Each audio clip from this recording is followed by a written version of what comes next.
I could sure go for a snack.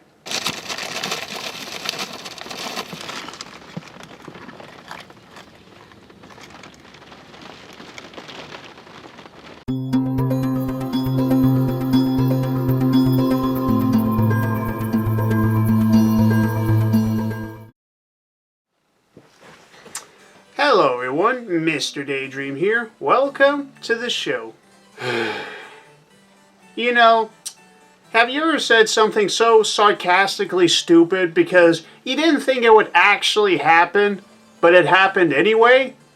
It's a really weird feeling, I can tell you that. Back in my video on reaction channels, I was perplexed that there existed an audience that would gladly watch videos of people watching videos instead of watching the videos themselves. It's such a stupid concept, but at least it has died down a lot over the years. But there are still a few who still make reaction videos to this day. Talentless hacks. But within the video, I said this. Like, you might as well make videos of yourself eating breakfast or reading a book. Turns out, one of those isn't too far-fetched. No, it's not the book reading one. Those kinds of videos don't exist. Yet. I'm talking about the one that involves eating a bowl of cereal. Now, some of you might be wondering, why the heck was I using a skull as a bowl? Well, the answer is quite simple, really.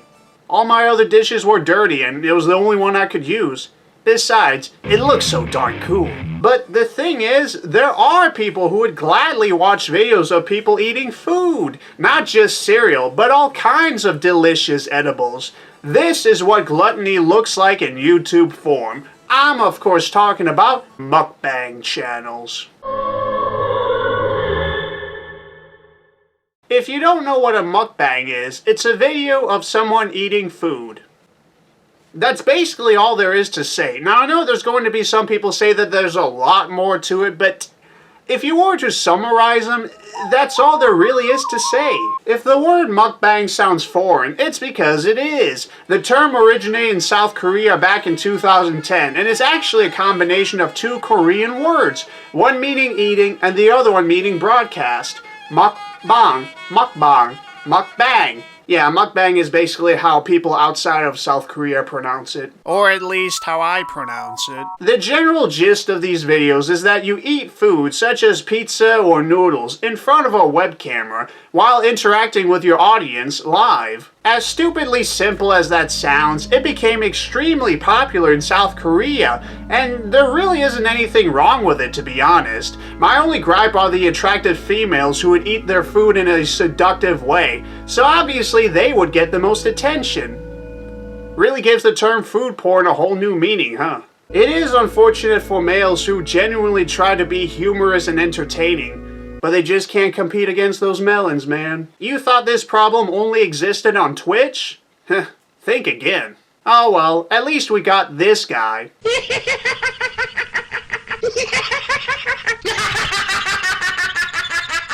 I can so relate. Now, there's absolutely nothing wrong with this type of content. It's far more commendable compared to reaction channels, I can tell you that. The biggest problem with mukbang videos was when it started to become popular overseas, most notably America. I have nothing against Americans, but why does it seem like they always feel the need to turn absolutely anything into a needlessly extreme stunt? You go from eating a simple bowl of noodles to eating an entire family-sized dinner. Look at this madness. This is outrageous. Are you just asking to die? You know how Americans are often stereotyped as fat, greasy slobs who worship McDonald's as their Lord and Savior? These guys aren't helping it one bit. Despite all that, however, these videos have gained tons of views. I guess there are people who enjoy watching someone eat food, almost as if it's some kind of visual ASMR.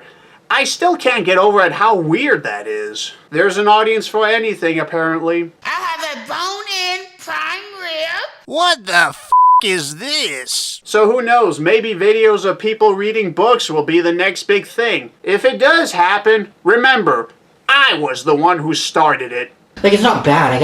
It's not bad, but it's just not, like, gourmet. The biggest appeal to these videos has to be the challenge aspect of it all. Can this person eat all this food in one sitting? Watch to find out! It's a lot like those pie eating competitions you see at carnivals and such. But remember, because it's a mukbang video, you have to interact with your audience. After all, that's what mukbang means, right? To eat food while broadcasting yourself live online. Mukbang. Eating, broadcasting, mukbang. Well, guess what? These YouTubers can't even get that right. Most of them don't even broadcast live at all. They just record themselves in front of a regular camera and then post them on YouTube. So technically they shouldn't even be called mukbang videos. They should just be called muk videos. I guess. To compensate for that, they talk about anything really, like what's going on in their life, or what they're planning to do in the future, stuff like that. I guess that works, but shouldn't the video be more about the audience and not just yourself? Who exactly is the video made for then?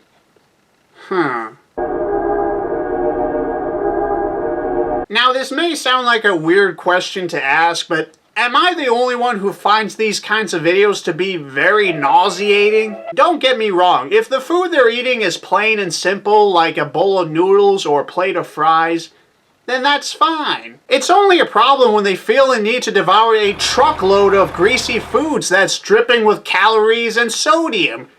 It gets messy in no time. It becomes so unpleasant to look at, it's almost hard to watch. Or even listen. Just a heads up, if you're eating something right now, pause the video, because what you're about to witness is nothing short of disgusting.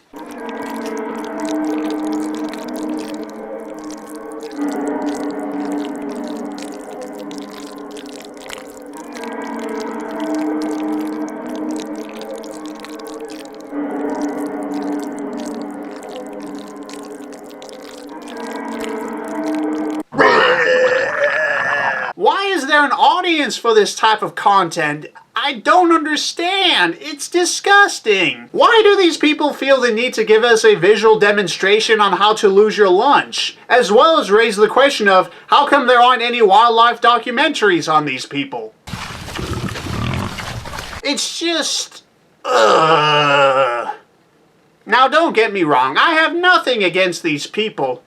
But that doesn't mean I can't rag on the things they do. I am ready to eat, and it's just gonna be fabulous, and let's do it. And sometimes you get people who feel the need to take it a step further for some reason. Like here we have a video of a woman who is eating a... Hey my little love bugs, I am back and we are celebrating 100K. Oh my God.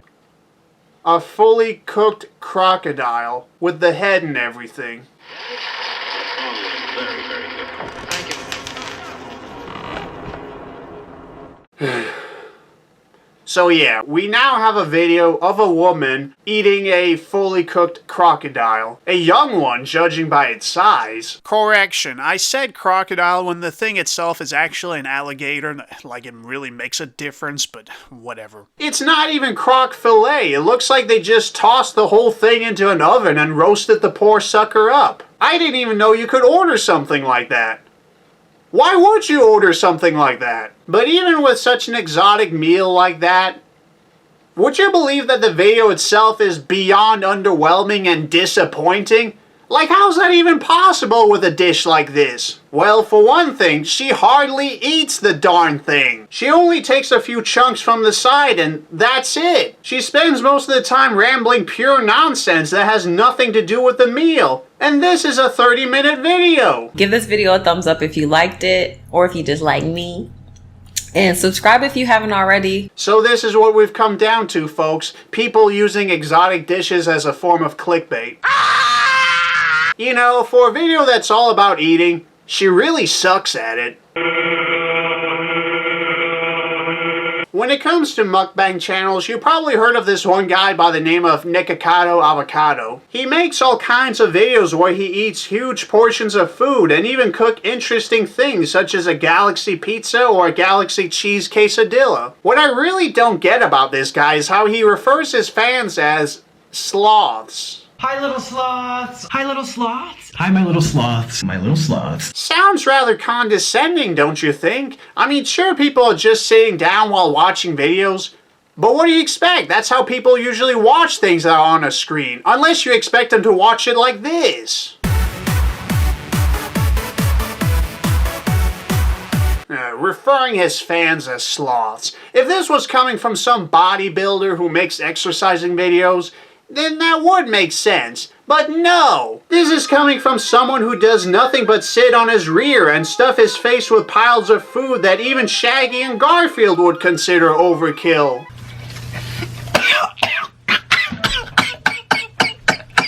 The other thing that annoys me about this guy is how sometimes it can take ages for him to begin the freaking video. I'm back home. Shooby-doo, I'm home. Hello, I'm back home. Shooby-doo, I'm home. Hello, I'm back home. With Mr. Noodle, we're here. Here we get on with it! But arguably the most notable thing about this guy is the bizarre pattern of his videos. Like, they'll all be normal at first, but then suddenly, out of nowhere, you get something that's strange and out of place.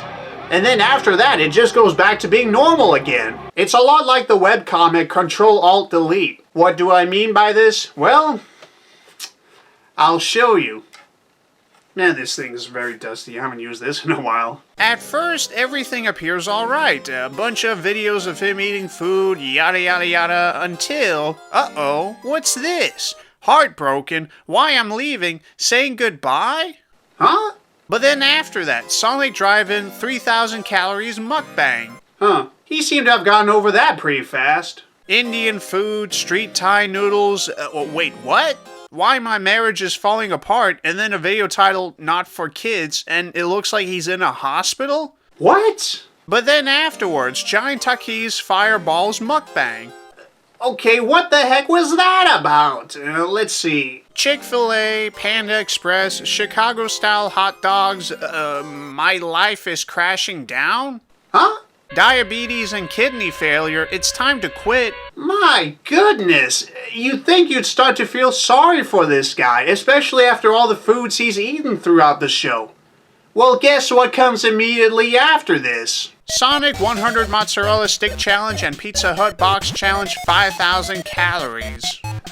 I don't understand. Is he trolling, clickbaiting, or has he just given up on life and has decided to eat himself to death? Oh, but wait, there's more. You betcha there is. I can't deal with this. Extremely cheesy fire taquid noodles.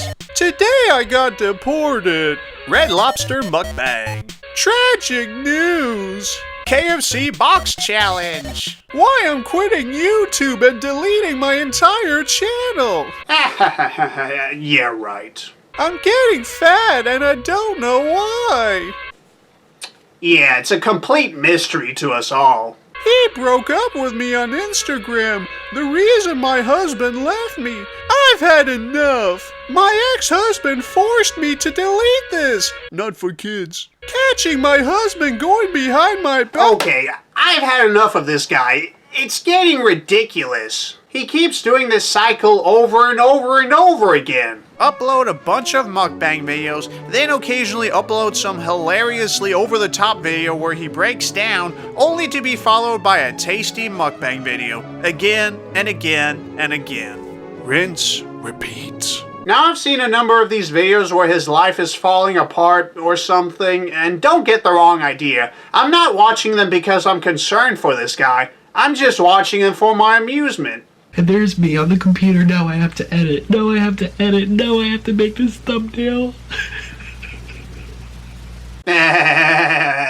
Whenever something tragic happens to you, it's alright to make a video about it in order to notify your viewers what's going on. But when you keep doing this spiel over and over and over again, people won't take you seriously anymore. They're just going to view you as an overly sensitive, attention-seeking drama queen. See the problem here, Mr. Avocado? You can't eat all your problems away. The biggest problem with these kinds of mukbang videos is how they glorify and promote unhealthy eating habits, which can lead to all kinds of health-related problems, such as obesity, malnutrition, or even depression and social anxiety. Nothing good can ever come from eating a huge pile of food that's loaded to the brim with calories, sodium, and other kinds of tasty consequences. People who make these kinds of mukbang videos have just placed themselves into a purgatory of misery, as we've seen with Mr. Avocado, for example. What I mean by this is that these people have to keep eating large portions of food in order to get revenue, and if they begin to struggle financially, then they have to put even more videos of themselves eating food even more frequently. They simply cannot go easy on this. Do you really think people would want to see these guys eat salad all of a sudden? No, of course not. It's not as exciting as all the extreme foods they ate before. Views are going to dwindle as a result of that. So they have to keep eating unhealthy foods if they want to live. That sounds so weird. And this can cause a plethora of health-related problems. Think about this for a second. We literally have gluttony, the third circle of hell on Earth, right now, and you can enter it by making mukbang videos for a living. What's the point of there being a place called hell when we're practically living in one right now? In conclusion, I really wish people would stop supporting content such as this. Binge eating is very unhealthy, and the fact that these people can make a living by doing something that's detrimental to their health, it disgusts me. It's like giving someone a reward for smoking a whole pack of cigarettes or by watching a marathon of Pauly Shore movies.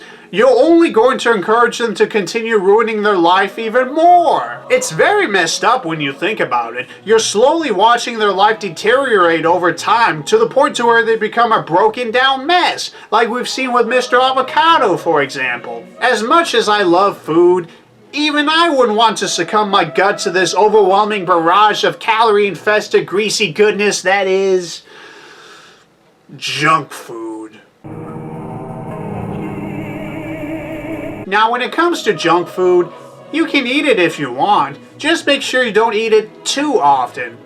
And certainly not by the boatload like these guys. The only silver lining I can think of from this gluttonous ordeal is that it further proves the point that there's an audience for anything. You ever wanted to make YouTube videos but hesitated because you don't think you have what it takes, that you need talent and skills in order to make the cut? To heck with that! This is YouTube we're talking about. If a girl can become popular by doing nothing but stare at a camera and occasionally speak broken Japanese, what's your excuse?